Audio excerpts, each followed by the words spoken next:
something.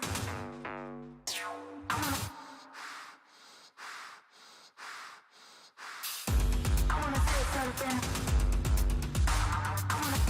I wanna say something.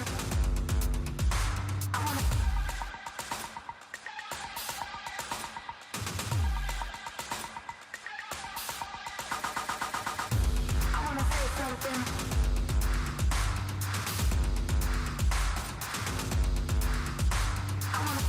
I wanna say something.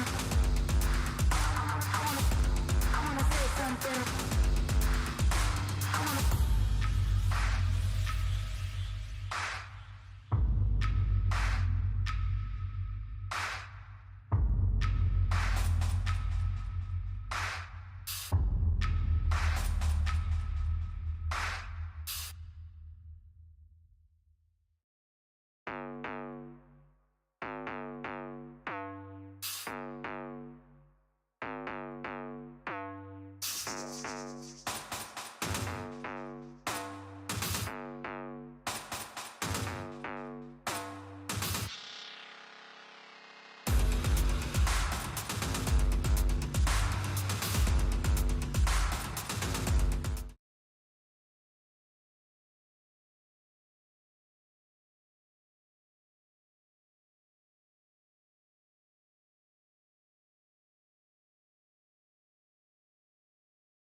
Opening with Now four- on to the deadlift. Sorry, I didn't mean to cut you off. No worries. Deadlifting is my favorite thing to do in the gym, aside from overhead pressing, which isn't really tested in powerlifting. You saw in the background briefly the bright, I believe, orange-colored shirt for Coleman's King of the Deadlift, our title sponsor for this one. That just flew right up. That's what you want to see in an opener.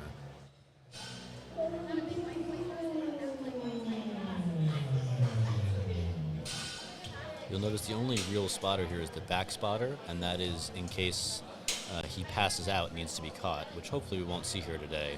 But it's certainly a different sort of style of spotting than what we saw on the bench and the squat. If I'm not mistaken, I think Cole changed his singlet, because I don't remember seeing anyone in that kind of singlet before. Our first sumo puller of the day. Unfortunately, won't be our last. You can tell I'm a strongman purist. A little shaky past the knee. His arms are moving about. I'd want to watch that right bicep of his. He's kind of pulling up with it a little bit. 225 kilos. You know, not to toot my own horn here, but on everything else, I would be kind of blown out of the water by everyone in this division.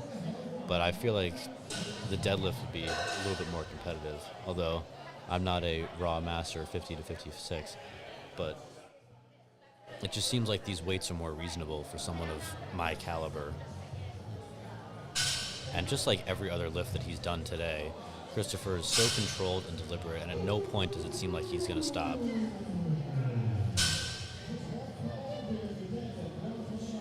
You can see the minimal flexion of that power bar. It is, you know, Kevin and I were talking earlier about these deadlift bars that just bend aggressively, and you really don't see that here. But it does create, it's called a standard bar for a reason. It gives that standardization to your squat, your bench, your deadlift. It's the same amount of whip in any pull.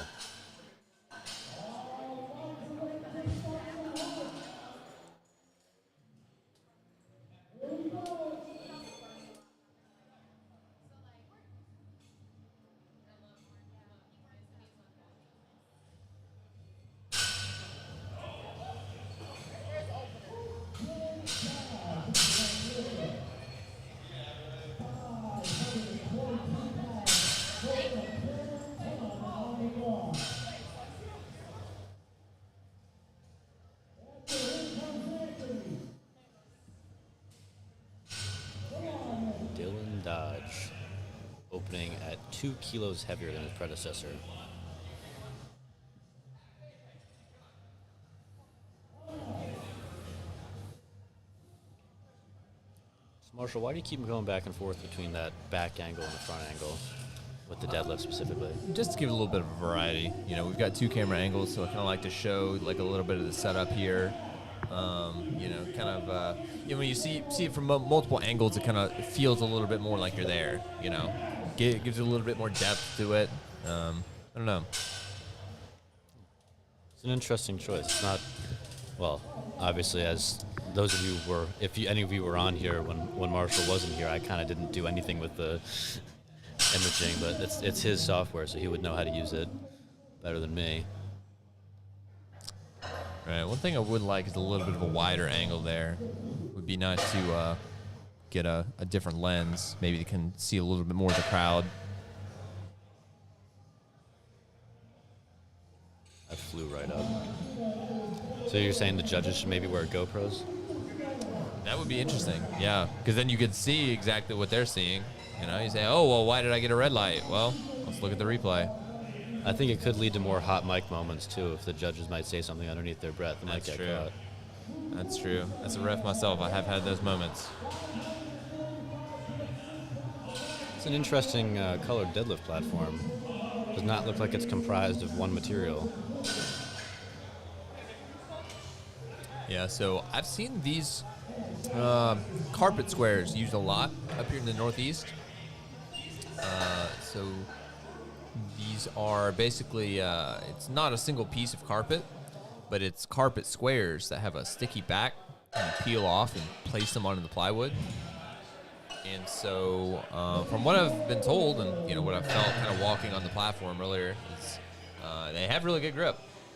But then also it's pretty convenient to just have your, you know, pieces of carpet stick to the plywood instead of having to nail down the carpet.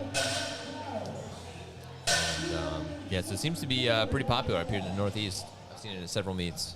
Yeah, as someone who wears glasses, I mean, I'm not wearing them right now, so Marshall might not believe me on this, but as someone who wears glasses with not the best depth perception, that would really throw me off if I was pulling. Although I do know there's someone down in Pennsylvania who sells, I think he sells them now, they're called deadlift carpets, where it just takes, you can line up your feet with them. Which, I don't know. The deadlift rugs. Yeah, they seem like kind of a waste to me. But that's what this reminds me of a little bit. It's unbelievable what some people will do now in the name of comp specificity. I can understand, you know, wanting to, train on the type of equipment you're going to compete on. You know, a lot of people will prioritize using, combo racks and kilo plates, which of course is great. But I don't know. I feel like taking the deadlift rugs is taking it a little too far. I feel like people will buy whatever you put in front of them. And I think it's playing to a somewhat gullible market, because also a lot of his fans are younger Right. as well. But going back to that comp specificity, there's at my school, at my barbell club, I'm a school upstate, and one of our athletes, she's from New York City, and she will go down to New York City every once in a while just to train on the comp-specific equipment, and that's a 4-hour bus ride. It's funny with Dennis here, I did mention on his bench that his feet were very wide on that, and I wonder if that was going to translate to him pulling sumo on the deadlift. That does seem to be the case here. It did not look very stable in his hands when he locked out. I wonder if he's going to have any grip issues as it gets heavier.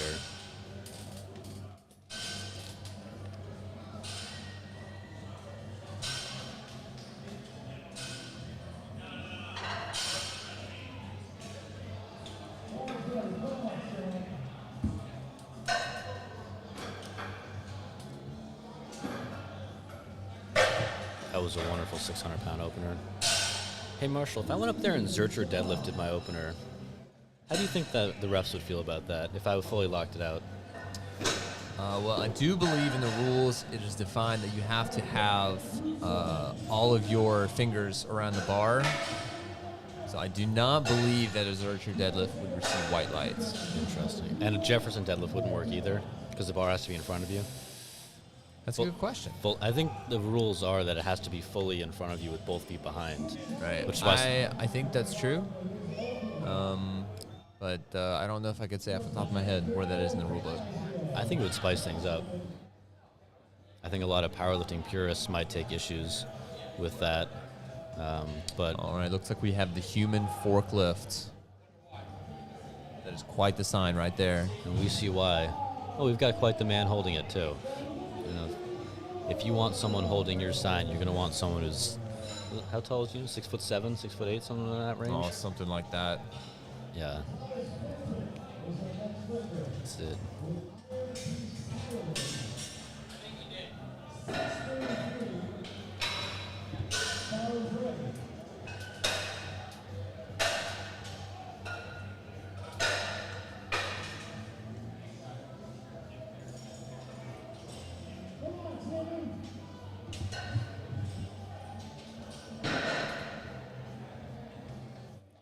He doesn't have a catchy nickname. Actually, that's not true. He was the Battling Irishman, I believe was his nickname earlier.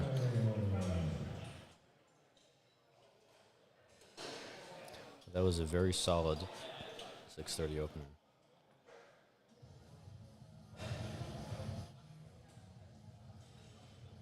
It's interesting. We talked about how Louis Simmons once said that the human body can squat more than it can deadlift. But I'm seeing a lot of openers here on the deadlift that are heavier than what people were squatting.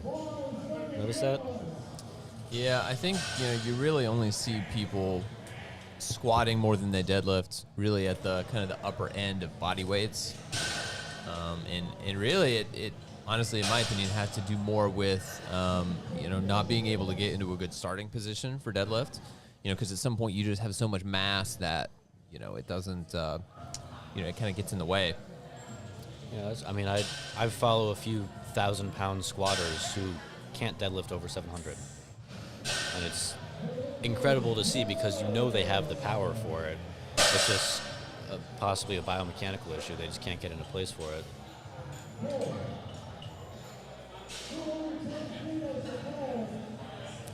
And he has his 110% nutrition socks on. I didn't even know they made socks. I wonder if they're nutritious socks. Probably not. They have deadlift socks, comp tees, lifestyle tees, anything that you could want. They've got it. This might be a dumb question because I have no sense of fashion. But what's the difference between a comp tee and a lifestyle tee? So a comp tee that they sell has their logo kind of up towards the top of the t-shirt on the neckline so that it can be seen, underneath the singlet. Something you would wear in competition kind of to represent a brand or maybe represent your coach. The other thing that's special about a comp tee is they're typically all 100% cotton. So something that people don't realize about the rules and USA Powerlifting specifically is that the T-shirt that you wear does need to be 100% cotton on the platform. A lot of times people making comp tees will make them out of 100% cotton. So that's kind of one of the differences. And then would a lifestyle tee just be anything else? Yeah, I mean, I just mean the different designs that they have. I know they're always coming out with a new design every couple of months, and always tend to be very popular. Well, they seem to make enough money to sponsor this. Yeah, absolutely. Another smooth pull from Christopher.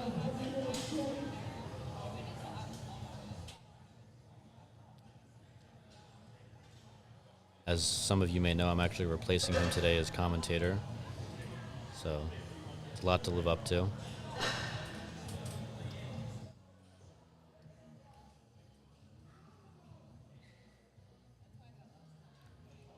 So one of my favorite things about powerlifting meets, aside from the heavy weights, is I really like the music. And right now they're playing System of a Down, and they're saying everybody go to the party, we'll have a real good time. And that seems to be what people are doing here. Is we look on our left, we see the warm-up room. Everyone's kind of relaxing, but they're in their own lane, and they're just having a good time. I also like 2000s rock music, which seems to be very popular at powerlifting meets. We were playing Blink-182 earlier, and System of a Down now. I'm just waiting for Down with the Sickness to come on. I don't think it's a real powerlifting meet without that. Oh, it'll be there. Trust me. Oh, I'm sure.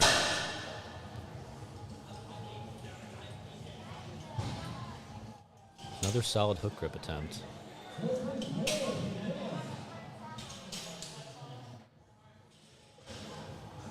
Got a little bit of that hamstring poppy hand flail before he does his pull.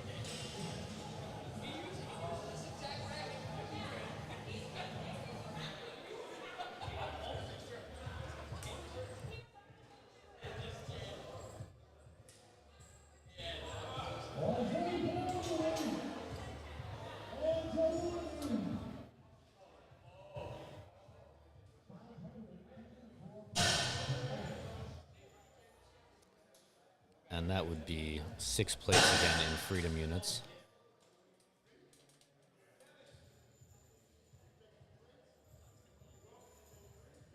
We'll see if he does a freedom hold at the top.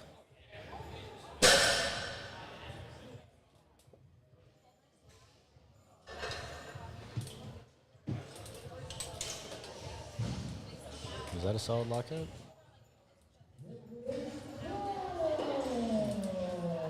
One judge didn't think it was fully there, but the majority rules again.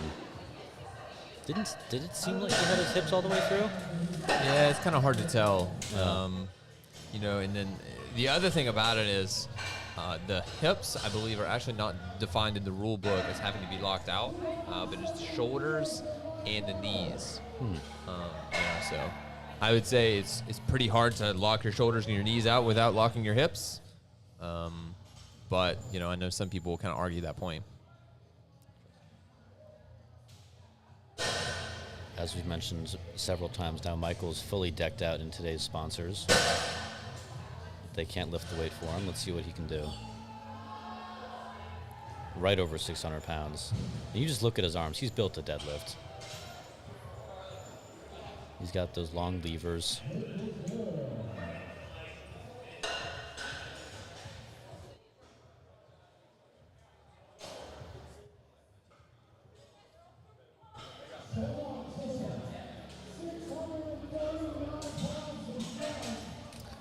So far, this is our heaviest pull of the day, but I think he also started with the biggest opener.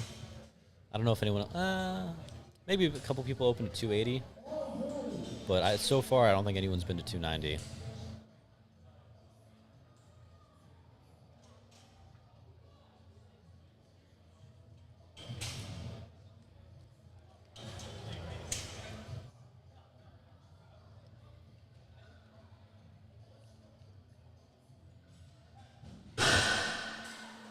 That looked just as smooth as 272, and the judges agreed on that.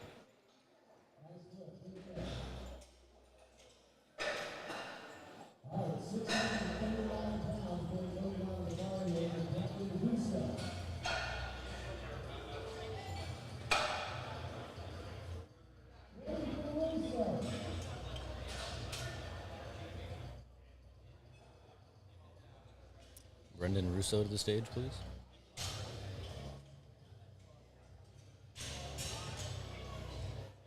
Bueller.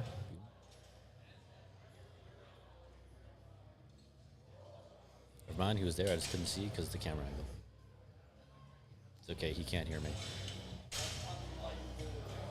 I hope.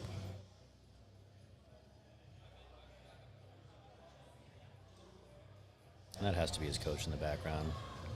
On the left right there.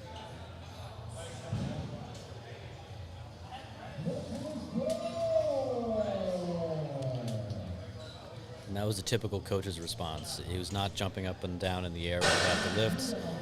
He was happy that his athlete executed, and they went on to the next one.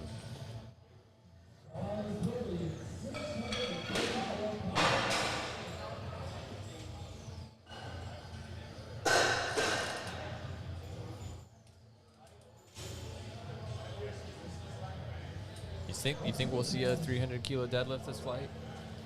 I think we could. I think it's possible. I think Dennis could be one of the people that goes for it. I think the next flight with more of the super heavyweight guys,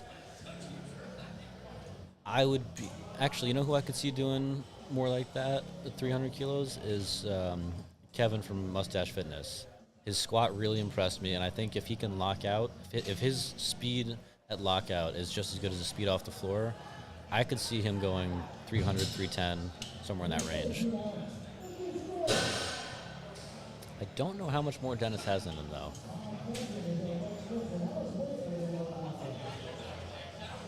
I think if his grip holds out, he'll be good for 300. But he is pulling hook grip, which is extremely painful. Which is why I use straps, because I do strongman and I'm soft.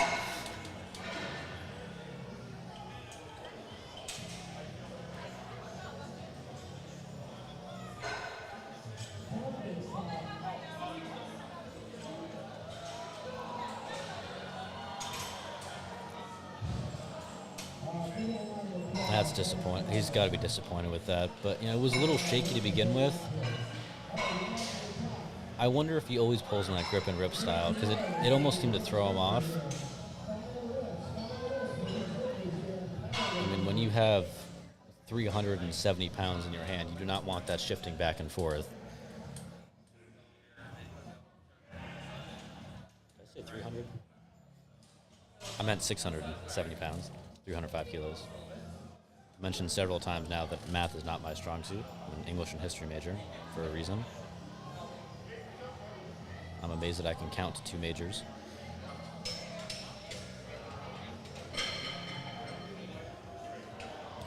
He needs to make sure he lines up with the bar and not with those tiles in front of him. And that's something that would really throw me off. Are you saying that he needs to train with the deadlift rug? Yeah, I think if there could be a special discount for people who have red and black singlets, that would work out well for them. It'd sell a lot more. And that was unfortunately all red lights.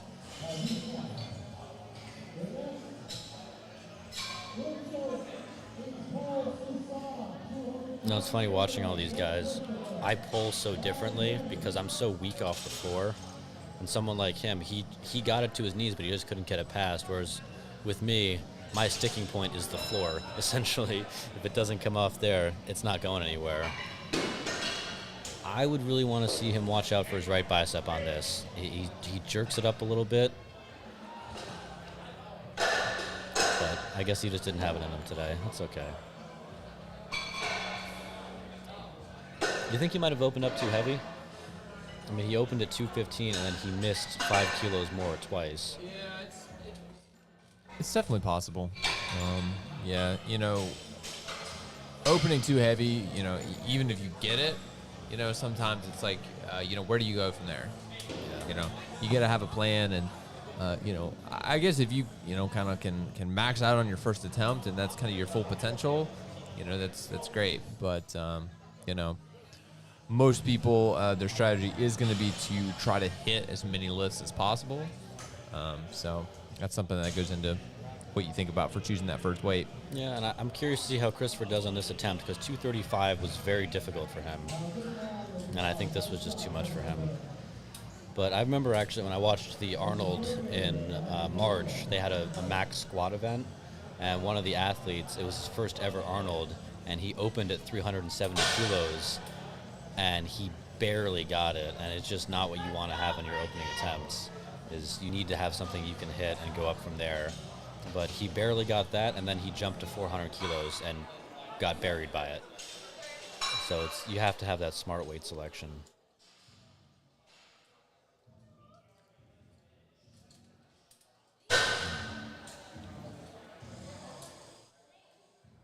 Going back in time with the music today.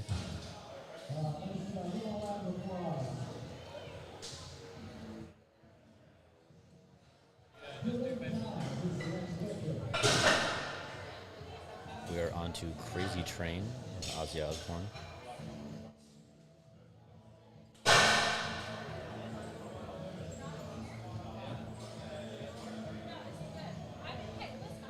Another 585 attempt. This time from Dylan Dodge.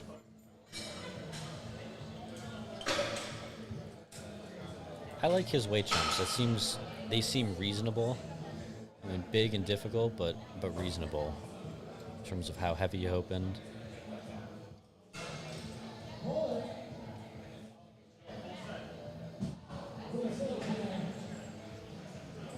And with a little hop in there, he's excited to have gotten that one.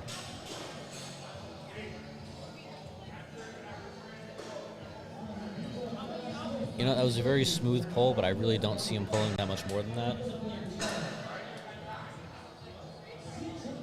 I think he reached the limit of what he could do today.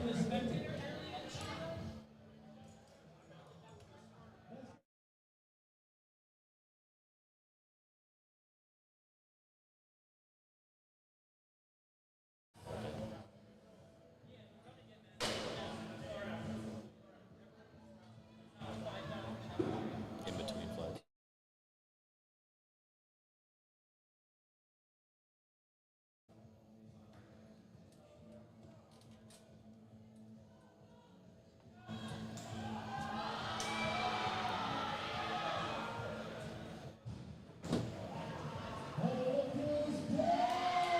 And that was 3 white lights, and you will see now coming onto the screen from your left here, my co-commentator Marshall.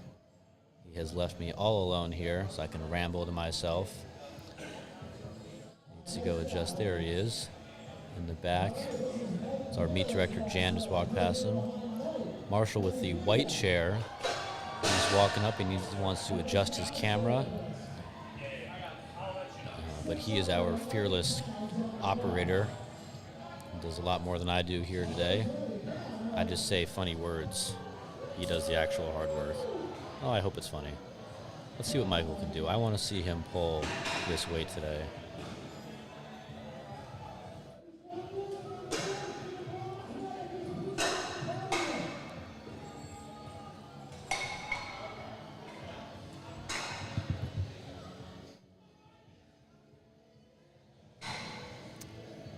It's a bit of a wide stance for him. Yeah, you know, it almost looked like too much of his lower back was involved. I think if he had a little bit narrower and slight more thoracic rounding, he could have really exploded that off the ground, because I think his lockout was there. All right, here's Dennis. Marshall and I were talking about whether or not we thought that he would be able to pull 300 kilos. It doesn't look like he thinks he can, but we'll see what we can do. And there's Marshall. He's now off screen coming back. I need to watch my language again. I apologize for anyone that's watching and likes the scene transitions. But I don't trust myself to push buttons and the whole place will go up in flames.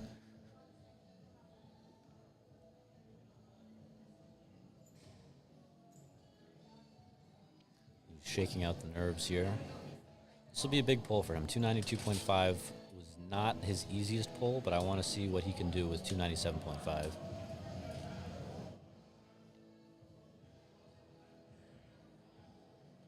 Really firing himself up for this one. This will be a big PR if he gets it, I think. And he'll be excited if that gets 3 whites. Yep. That was definitely a big PR. I wonder if he's even pulled 300 kilos in the gym. Probably not. It seems like he left it all out on here today. And here's Brendan with his first attempt at 300 kilos of the day. So remember, Marsh and I were talking about whether or not we thought anyone would pull that today. And that's a good weight for a state championship. I mean, I saw a couple people around there for collegiate nationals, but 290 moved well. I think he can get this, and there's his coach in the background getting him a little more fired up.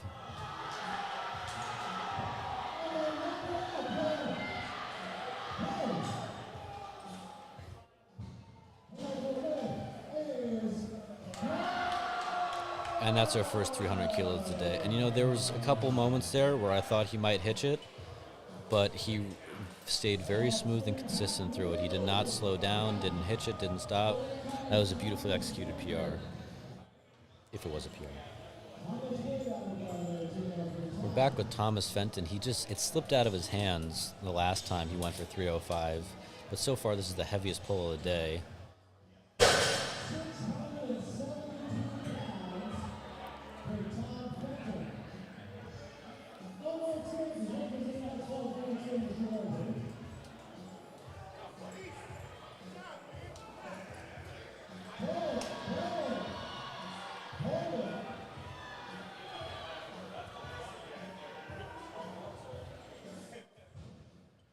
And the judges really were not letting him. Interesting. Was there downward motion in that, you think? Looks like it might have been ramping to me, kind of supporting the bar on the thighs. It's really kind of hard to tell from here. I mean, his right hand was certainly opening up towards the end, but I couldn't tell if it was opening before he got the down command or not. But I think he would have had it the first time for sure had he not had that little back and forth. I think he was a little more deliberate. He still went to grip and rip it, but he gave himself a second or two to really set himself into place. Unlike Sean. Yeah, he just stalled right at the knees. That's unfortunate. Again, that's just not how I deadlift. I would not break it off the floor like that. It just wouldn't move. He'll be disappointed with that. But that's his meet done, and that's this flight done. So now we're on to the next flight. And we're starting with Marshall's favorite, our equipped lifter, opening with a deadlift of 315. Interesting. I wonder if he's dealing with some kind of injury. Or Maybe just needs a total. Yeah, or if he heard us talking about how equipped lifters can't always deadlift as much as they can bench or squat.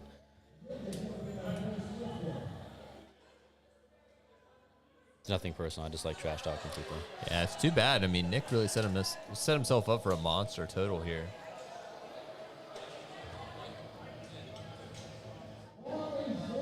But, you know, sometimes lifters have, you know, other goals. You know, maybe this is just, you know, to get a QT for nationals. Don't need to worry about the deadlifts. Yeah, and would you say that bench and squat would have already secured that, maybe? Yeah, I believe so. You know what, though, to his credit, regardless of why he chose this weight, he went with his setup with it. He did not disrespect the weight. I mean, he made sure his hand placement was good. His feet were in place. So props to him. Whatever strategy he has for this weight, he's not ignoring it, disrespecting it, or denying the power that it has, even though it might not be his all-time best.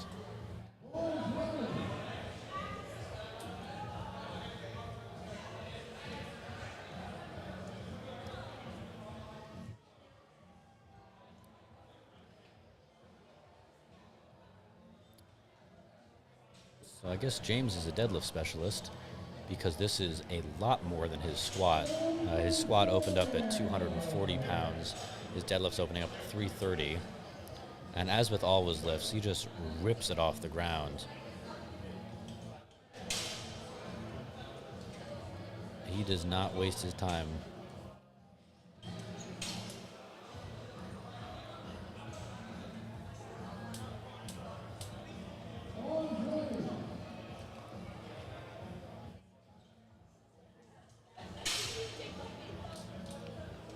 another Masters lifter here, opening slightly heavier. But it's interesting, his bench opener was 170 kilos. He's opening up at 165. I wonder what his theory behind that was. Because it certainly looked like a reasonable opener for him. I wonder if he's just better at benching or he's dealing with the back end issue.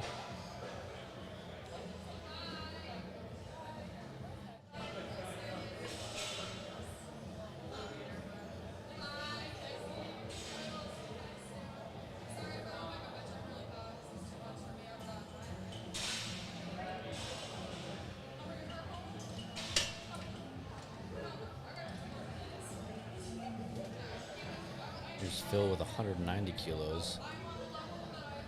And just like his squat, he doesn't really waste a lot of time with his setup. He just gets there, makes sure he's in place, and rips it off the floor.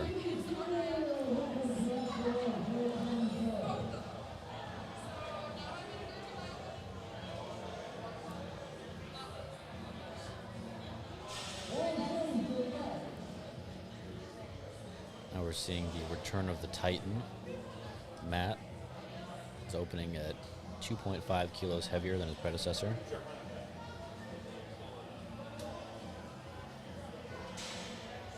He has wonderful red shoes on.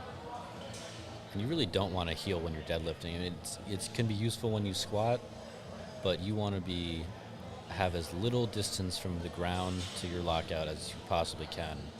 And I don't believe you're allowed to be barefoot in the USAPL, right? Yeah. Marshall's silently shaking his head at me. I don't know if it's because of my question or the answer to my question.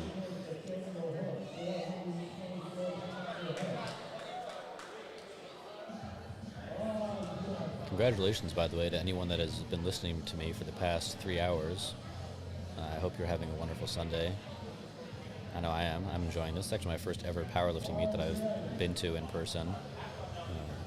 Long-time listener, first-time caller, I guess you can call me.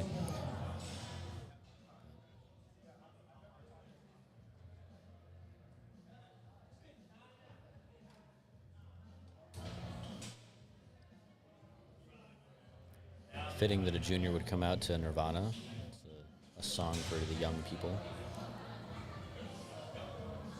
That was a very smooth opener. And as we talked about earlier, he looks built better for deadlifting than squatting, and his deadlift opener was about 40 kilos heavier than his squat. And that looked like it was no problem for him.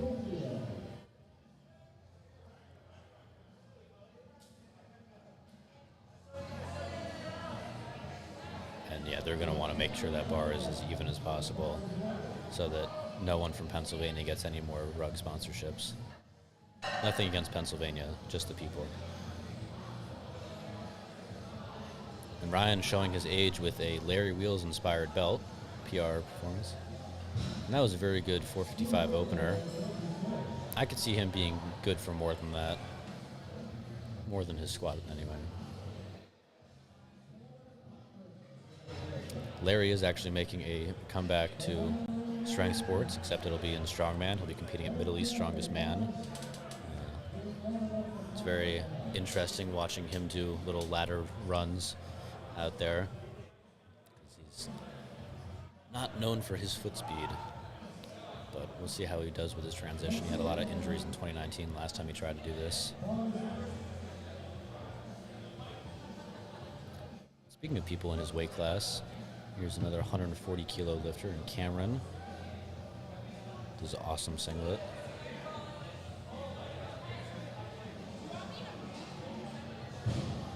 That was a very long hold at the top. I wonder why the judges made him hold it up there.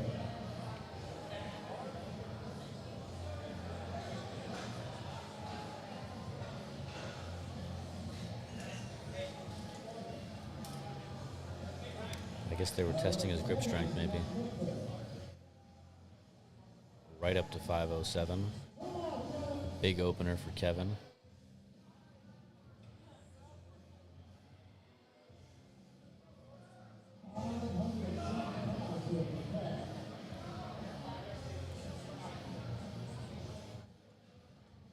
You know, this is right around where his squat opened up at. I mean, as predicted with those big legs, he's just so powerful off the ground. I could see him slowing at lockout, though, as he gets heavier. That's a possibility. Hopefully not, though.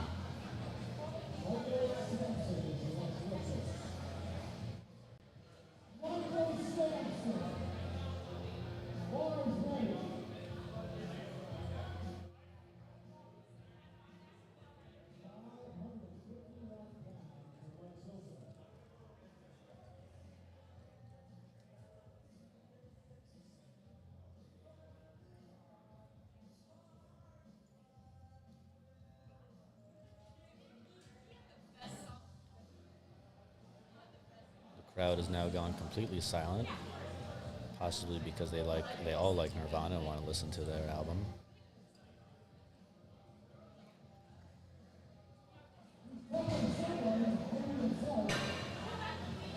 And I'm not sure what he said. Maybe he was singing along there. But if you certainly have the breath to sing along, you have the ability to brace for more weight than that. The next junior named Nathan is up. And he's opening a lot heavier than his predecessor. Another very tall, long-limbed deadlift specialist. But he did fairly well on the squat and bench. And that's really how you want to be in powerlifting, is being a specialist only goes so far. You really want to have that well-rounded area.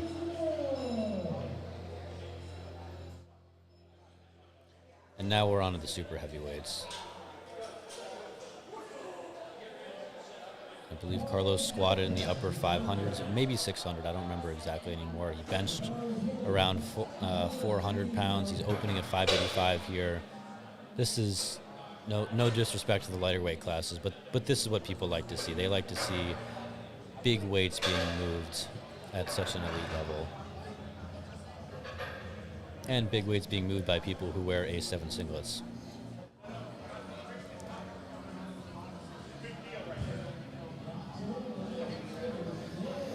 He got the white lights, but that maybe not as powerful of a pull as he wanted for an opener.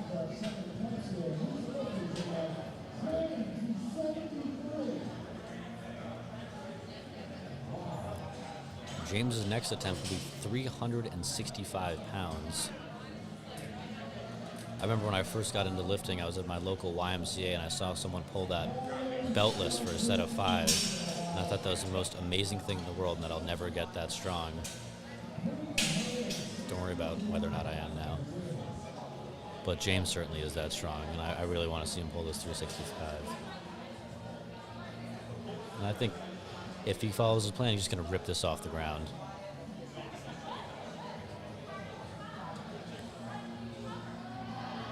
That went right up. I think he might even be good for 370, 375.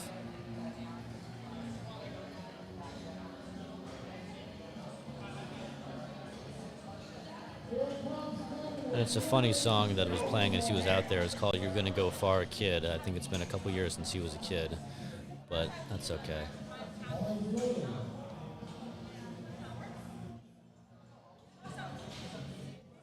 The kids are all in it.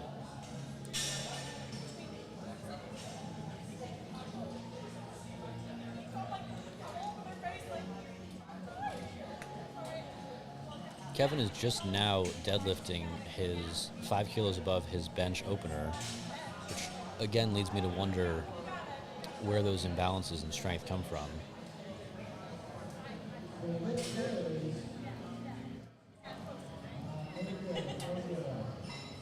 Yeah, it looked like, Marshall, I don't know if you saw that, it looked like he almost jumped the down command.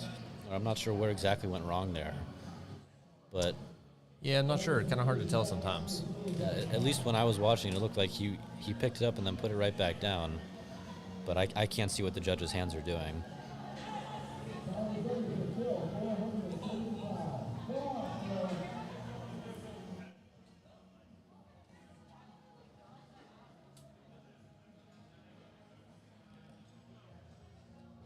And Phil had something to say with that one. As did the center judge. He also had something to say about that, giving it a red light for some reason. I'm not quite sure why.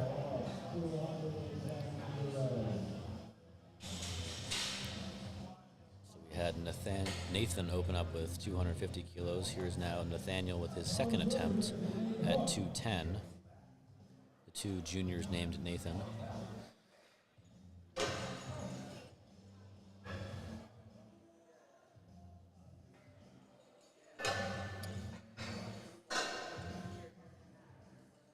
I like the stickers on his belt.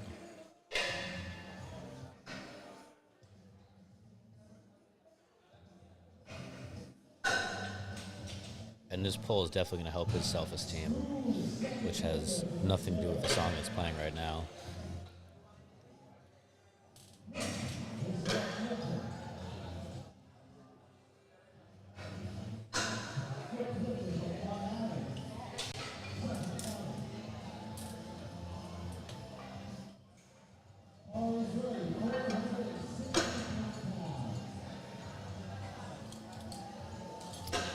Yeah, so Nick just made a 130-pound jump.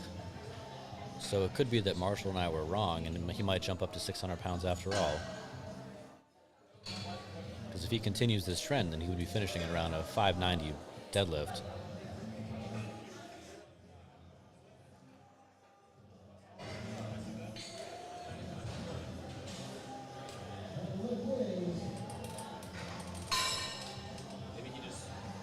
Maybe he just wasn't quite confident in the weight, and he wanted to open up with something that he knew that he could hit no matter what. I'm not sure. Yeah, but then it might have made more sense if he opened at 400, because it seemed like he was just a little surprised by how heavy that was, and the judges did not give that to him. Well, not that the judges are really supposed to give you anything. You have to earn your white lights, but this is about a 50-pound jump. It's pretty solid.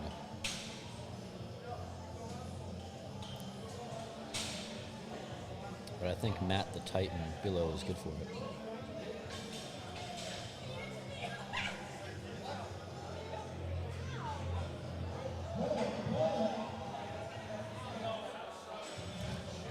You know, I don't think we'll see 500 pounds from him today, but I think that was a very solid second attempt.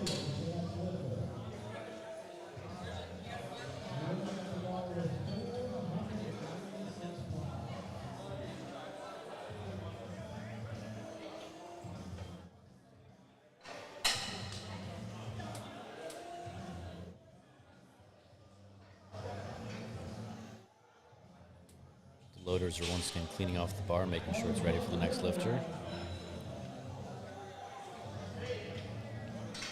Next lifter being Ryan, the Soul Teen.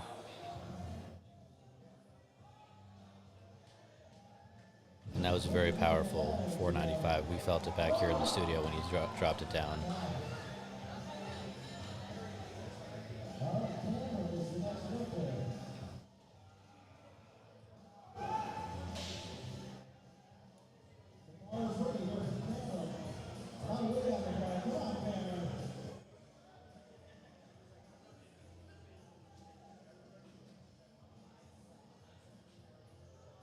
Everyone seems to have stickers on their belt. I must have missed out on a trend. The only sticker I have on my belt just has my name on it, and a strip of tape that I wrote my last name on so no one steals my belt. And that right hand's going to give out, isn't it? No, it's just not there today.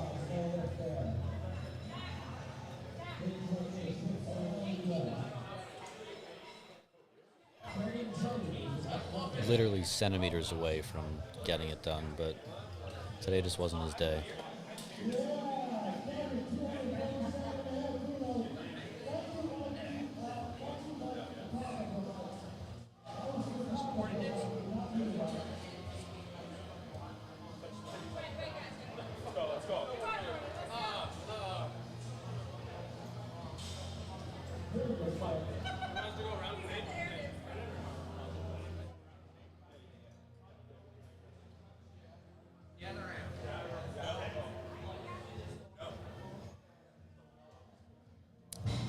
And that's right around where his squat was again.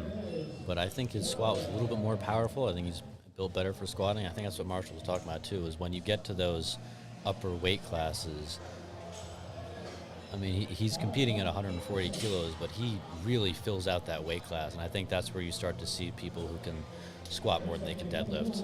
And I know for me personally, I'm barely a 90 kilo lifter, and my deadlifts eclipses my squat by about 70 kilos. So there really is a difference when it comes to the body mechanics and the body weight.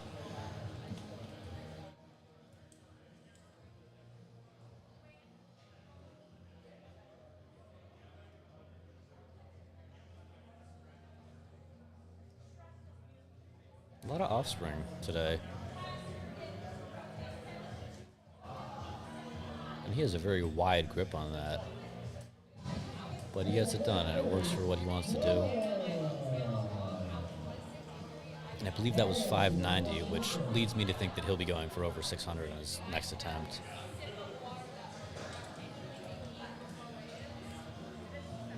Back with the super heavyweights. Carlos' second attempt is going to be 275. He'll be over 600 pounds.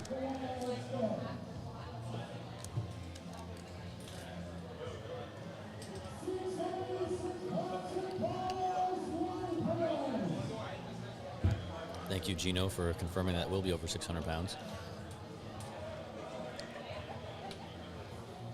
I swear I'm just as excited as he is. I'm just not as good at expressing it.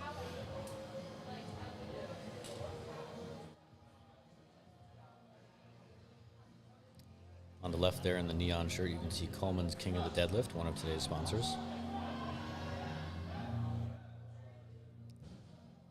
And a wonderfully executed 606 in that A7 singlet.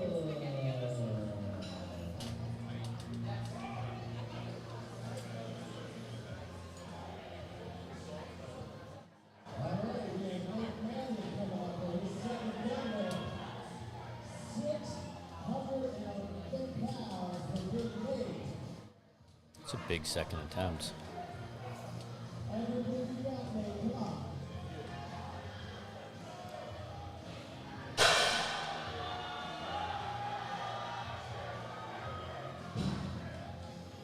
No, for a moment there, I thought he might actually fall back with it, but thankfully he didn't.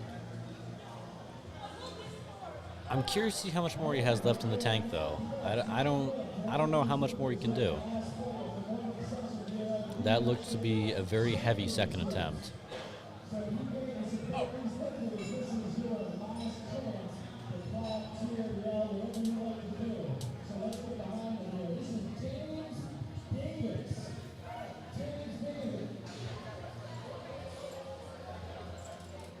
Big James going for 370 pounds, right around where we thought he'd be. He's getting the crowd fired up right behind him.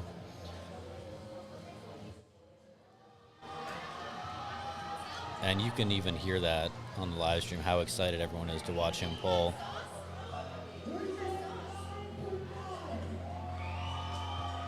And you got Gino excited, you got the crowd excited. And I believe that's a perfect meet for James.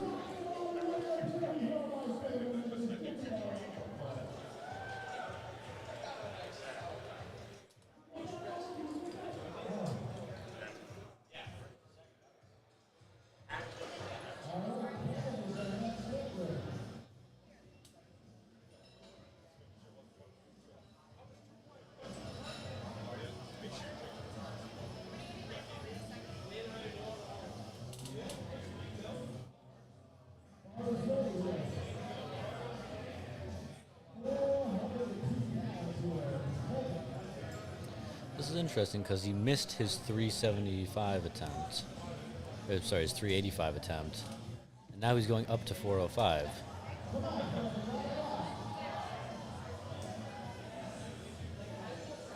He got the down command, but will he get all white lights? It was definitely a risky move. It looked like it paid off for him.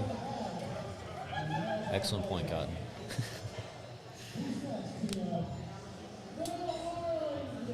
You know, it's not a strategy I would have used, but obviously it worked out in his favor. mean, it is very mentally taxing to fail a lift. So to go from that to increasing your weight by 15 pounds, especially when you're so close to that threshold of your max. Yeah, see, he clearly needs the deadlift rug so he can line himself up with it. I like his socks, though. I was kidding, by the way. That was a beautiful pull. Did not need anything else to help line himself up. You know, from Phil, I would have rather seen him go a little bit heavier today. I think all 3 of his deadlift attempts were a little too easy. I mean, I guess that was his game plan. But you can't account when you write a game plan for how good you're going to feel on meet day. Like I remember at one of my competitions, we were doing a deadlift for reps, and it was a weight that I'd only ever pulled for a single before.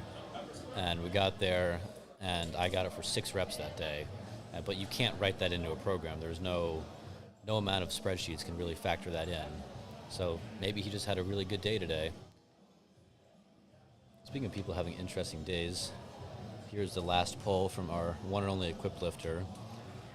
He missed this last time, but he got it this time, which is good. And he followed the strategy that most people are doing here today if they miss a lift, is they're just going with that lift again, trying to retake it, which is why the previous athlete's lift was so impressive, is that he chose consciously to really jump up and go for his 3rd attempt anyway. And that's not something you always see. People get a little too scared and they just say, well, I got to make sure I hit this 2nd attempt.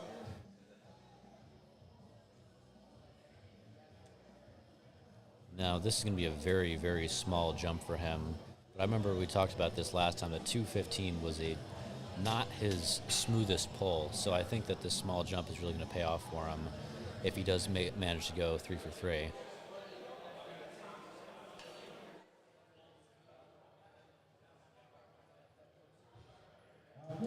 That's just not happening today. I think 215 took too much out of him, but at least you broke it off the floor. So he knows he can get it moving. The question is just how far can he move it?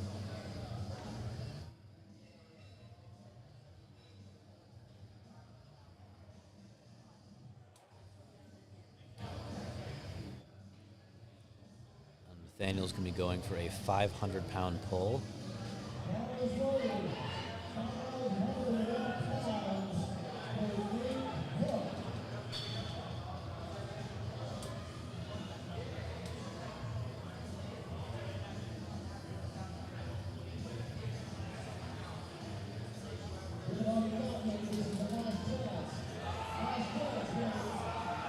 And that's got to be his friends hyping him up in the background there. They are excited to see him pull 500.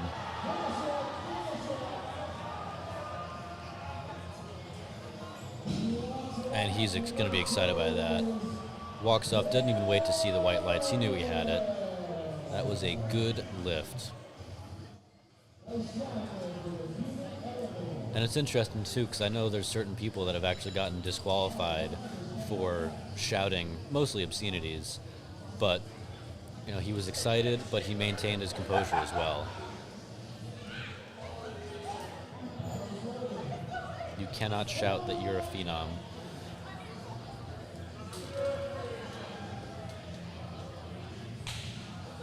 Only if you're trying to market yourself to sell deadlift rugs, I guess. Yeah. I like how he keeps changing his bio, too. He went from 60 kilos to now I think he's 75 kilos.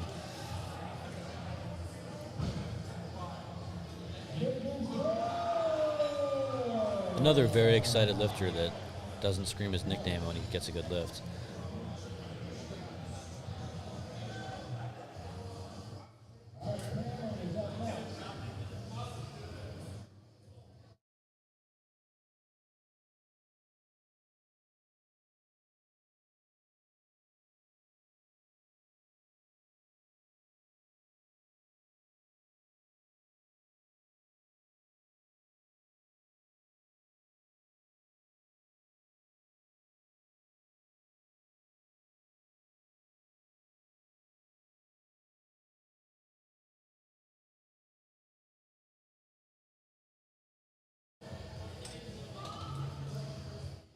Cameron missed this last attempt. And it was right here is where he missed it too. If he can just get that lockout in, he's going to be disappointed with that. I would not want to be standing in his way when he walks off the platform. Was it Chuck Vogelpohl that pushed Louis Simmons on the ground when he got his lift? Do you remember that? No, I don't think it was him. It was Dave. Dave Hoff. Dave Hoff. It was yeah. Dave Hoff. Yeah. This is certainly a much tamer environment than that. I'm seeing a lot of coaches being supportive and encouraging, and none of them being thrown to the ground by their athletes out of rage and excitement.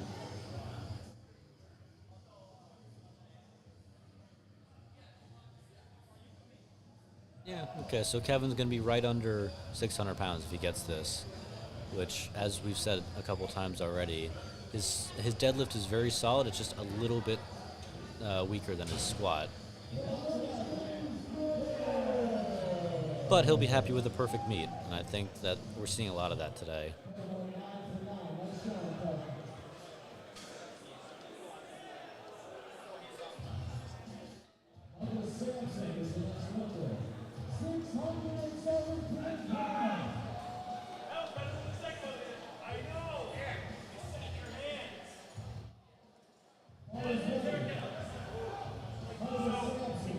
Michael Sampson with his biblical strength.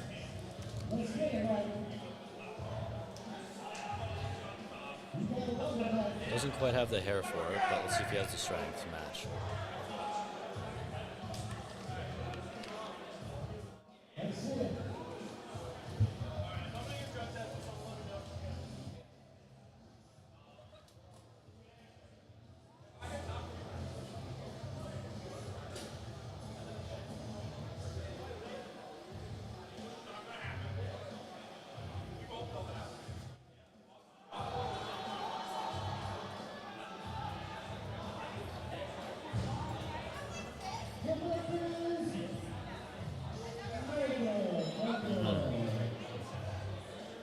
You know, I think what happened was he didn't fully lock it out, but he looked down just so he could see the hand go down for his down command.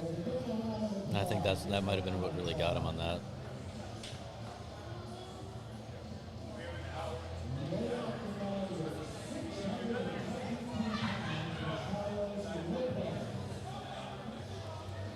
I'm very curious to see if Carlos gets this, because his 275 was not the most convincing. But I think that if he does get this, it'll be right at his limit.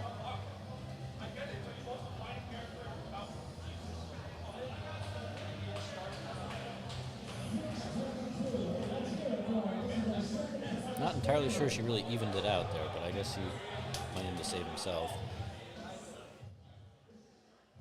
Yeah, this is definitely going to be a big pull for him if he gets it. This is more. He is much more excited now walking up to the bar than he was for his first 2 attempts. Once again, it's that sticking point. He's so explosive at the beginning of every lift, but it's right before he has to lock out is when it slows him down a little bit, but it was good. That was a very good 285 pull in an A7 singlet.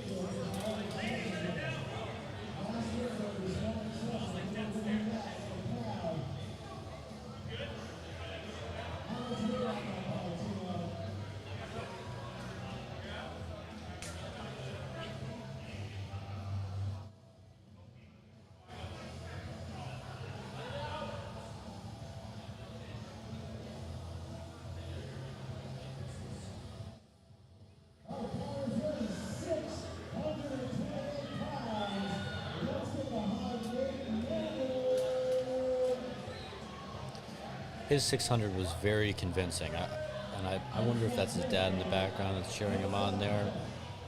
But he has a good chance. If he can get it past his knees, I think he has a good chance of finishing this lift. It just wasn't quite there today. That was a fantastic effort, though. You know, if it was me there and it was that slow off the ground, it wouldn't have made it past my socks. And I'm wearing running socks.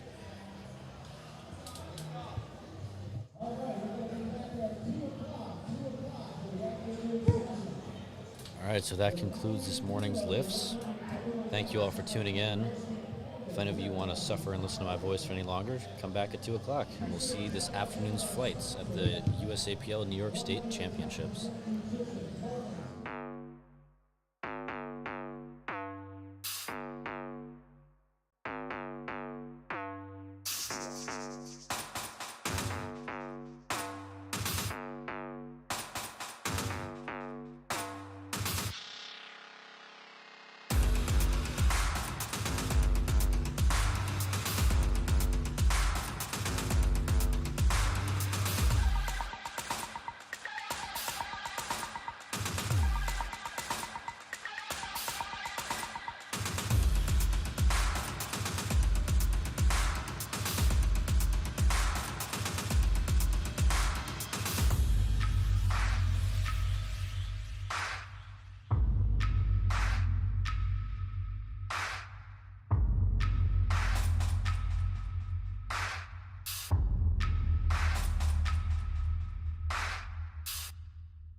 I wanna say something.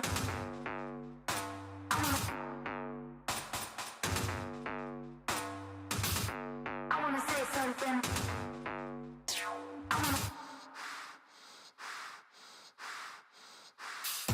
I wanna say something. I wanna say something.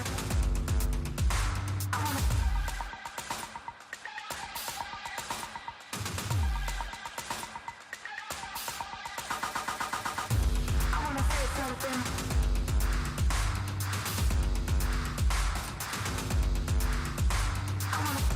I wanna say something.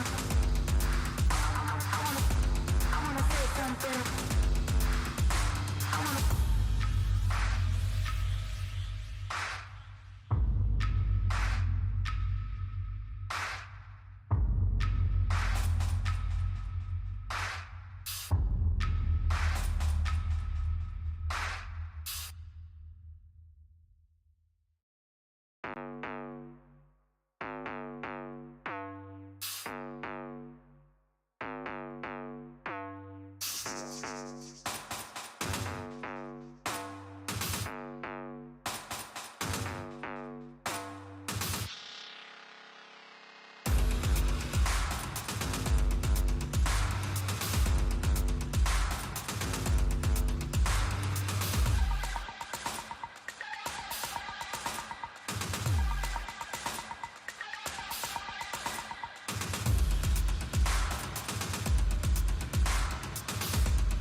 I wanna say something.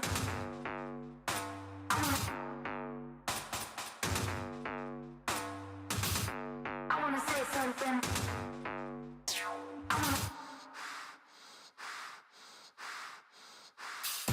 I wanna say something. I wanna say something.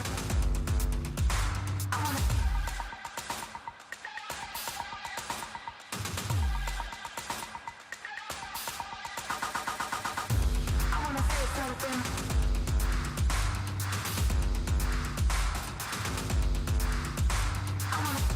I wanna say something.